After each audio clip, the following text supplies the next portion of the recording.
Huawei has just unveiled the weirdest designed earbuds we've ever seen. They are called Huawei FreeClip, and yes, they are the ones I'm wearing right now. I'll give you a full review later, but let me tell you about their specs based on their release. They are headphones that feature a totally innovative design because there is no other like them in the industry. In fact, that's why Huawei has decided to change the name from FreeBolt to FreeClip.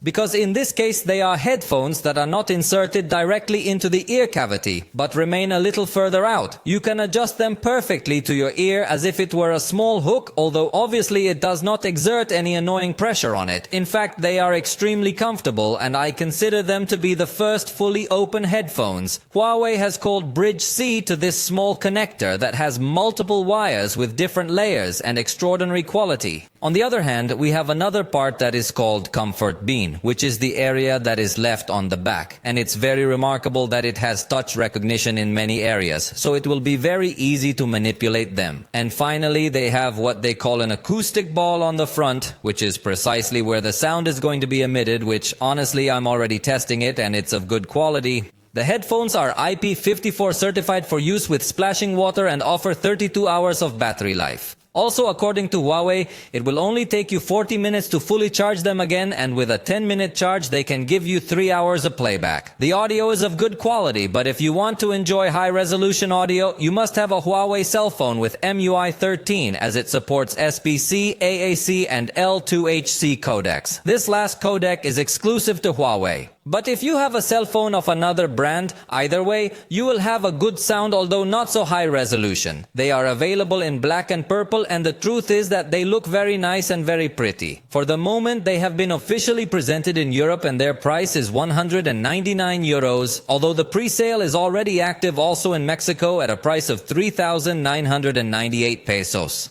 The aesthetics of these headphones will be the differential touch. Surely there will be many people who like this design and many others who do not like it. It is a design that definitely cannot leave you silent. Either you like it or you don't like it. Another very curious point is that none of the headphones are exclusive to the right or left side. They have automatic recognition, so even if the earphone you have on the left you switch it to the right and vice versa, it will automatically make the change. They have dual 10.8mm drivers, and that's why they can deliver such a high quality sound. Soon I will be doing a full review so you can get to know them in more depth, but my first impressions are positive.